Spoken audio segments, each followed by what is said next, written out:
বন্ধুরা, হাতে টাইম খুব অল্প। যাদের যুবসাথী বা যুবশক্তি প্রকল্পের টাকা ঢুকবে কি ঢুকবে না আশঙ্কায় আছো, তারাকে বলা হচ্ছে যে এমপ্লয় ব্যাংকে তাদের নাম নথিভুক্ত থাকতে হবে। এই জন্য দেখো আমরা সঙ্গে সঙ্গে সার্চ করলাম এমপ্লয় ব্যাংক, লিখলাম, ওয়েবসাইট চলে এলো। ফার্স্ট যেটা ওয়েবসাইট আসবে সেখানে ক্লিক করলাম। ক্লিক করার পর ভালো করে দেখো, এইখানে একটা পপ আপ আসবে, এটা কেটে দেবো। আর তার উপরে দেখো জব সেকার বলে একটা অপশন দেওয়া আছে। জব সেকার মানে আমি জব চাইছি, কার কাছে? রাজ্য সরকারের কাছে জব চাইছি। তো এই ব্যানারগুলো যেগুলো আছে সেগুলো আমি কেটে দেবো। কেটে দিলাম। একটু জুম করে দেখো যে কী লেখা আছে ওখানে, জব শেখার।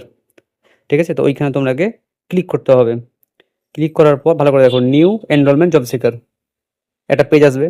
এই পেজের নিচে টার্মস অ্যান্ড কন্ডিশন দেওয়া আছে, দেখো নিচে এইখানে টার্মস অ্যান্ড কন্ডিশনে ক্লিক করে দিলাম। টার্মস অ্যান্ড কন্ডিশনে ক্লিক করে দেবো।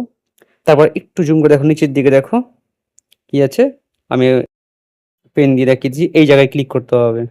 ঠিক আছে, আই অ্যাকসেপ্ট দিয়ে কন্টিনিউতে ক্লিক করলাম। ক্লিক করার পর যে পেজটা আসবে ভালো করে দেখে নাও, চটপট দেখে নাও, তাড়াতাড়ি করতে হবে, দেরি করে যাবে না। এখানে নাম, বাবার নাম, তারপরে বিয়ে হয়ে থাকলে স্ত্রীর নাম, আর মেয়ে হলে স্বামীর নাম।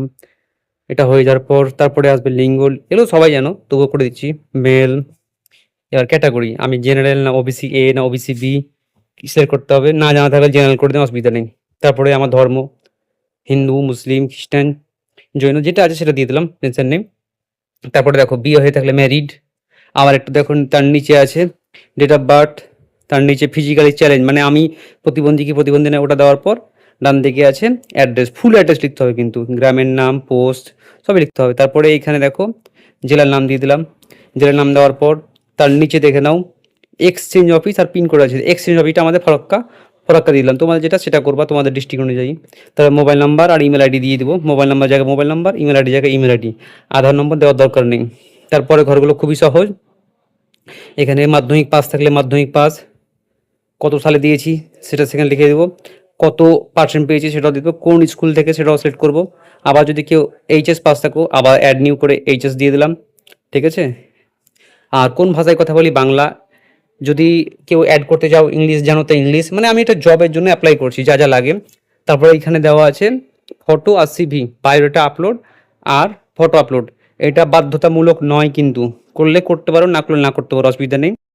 তারপরে একটু দেখো বাম দিকে আছে, আমি একটা অপশন দেখাচ্ছি। কি অপশন? যে কারো যদি কোনো এক্সপিরিয়েন্স দেওয়া থাকে এক্সপিরিয়েন্স দিয়ে দিতে পারো। তো এক্সপিরিয়েন্স যদি না থাকে তো কিছু লিখতে হবে না। তার নিচে কি দেওয়া আছে? বাসস্থানের প্রমাণ। আমি কি দিচ্ছি আমার অ্যাড্রেস হিসেবে? আমি আধার কার্ড দিয়ে আধার নাম্বার দিয়ে দেবো।